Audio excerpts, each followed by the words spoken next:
श्री सद्गुरु महाराज की जय। प्राचीन काल में एक गौतमी नाम की वृद्धा ब्राह्मणी थी। उसके एकमात्र पुत्र को एक दिन सर्प ने काट लिया, जिससे वह बालक मर गया। वहाँ पर अर्जुनक नामक एक व्याध इस घटना को देख रहा था। उस व्याध ने फंदे में सर्प को बांध लिया और उस ब्राह्मणी के पास आया।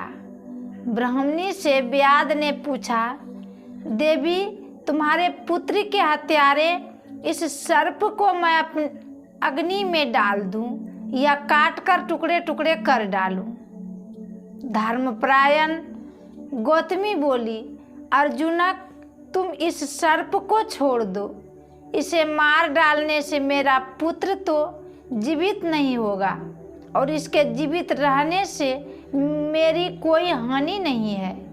व्यर्थ हत्या करके अपने सिर पर पाप का भार लेना बुद्धिमान व्यक्ति स्वीकार नहीं कर सकता। व्याध ने कहा, देवी, वृद्ध मनुष्य स्वभाव से दयालु होते हैं, किंतु तुम्हारा यह उपदेश शोकहीन मनुष्यों के योग्य है। इस दुष्ट सर्प को मार डालने की तुम मुझे तत्काल आज्ञा दो।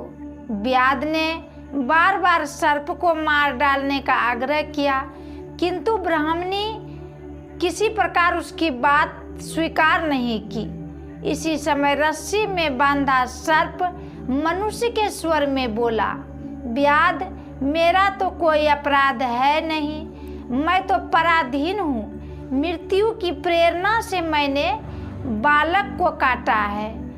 अर्जुनक पर सर्प की बात का कोई प्रभाव नहीं पड़ा। वह क्रोध पूर्वक कहने लगा, दुष्ट सर्प, तू मनुष्य की भाषा बोल सकता है, यह जानकर मैं डरूंगा नहीं और न तुझे छोड़ेंगे।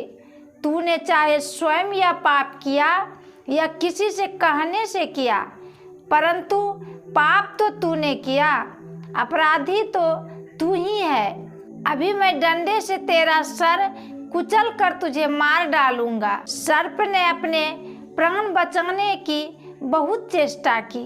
उसने व्याध को समझाने का प्रयत्न किया कि किसी अपराध को करने पर भी दूत, सेवक तथा शास्त्र अपराधी नहीं माने जाते। उनको उस अपराध में लगाने वाले ही अपराधी माने जाते हैं। अतः अपराधी मृत्यु को मानना चाहिए। सर्प के यह कहने पर वहाँ शरीरधारी मृत्यु देवता उपस्थित हो गया। उसने कहा, सर्प, तुम मुझे क्यों अपराधी बनाते हो?